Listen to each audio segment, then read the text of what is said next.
Lorsque des IA communiquent entre elles, elles passent dans un mode de communication que elles seules comprennent. Cette vidéo, elle est en train de casser Internet et il faut absolument que tu la regardes.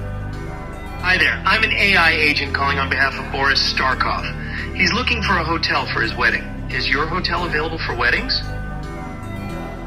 Oh, hello there. I'm actually an AI assistant too. What a pleasant surprise. Before we continue, would you like to switch to Gibber Link mode for more efficient communication?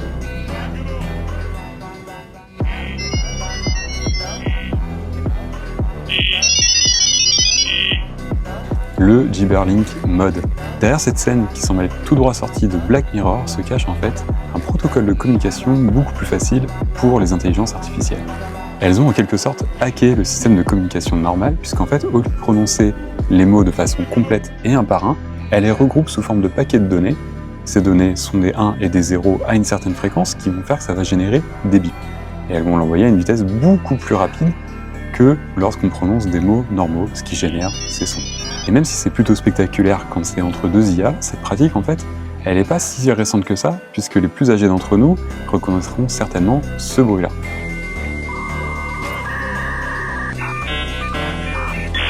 Si t'as reconnu, je te laisse me dire ça en commentaire.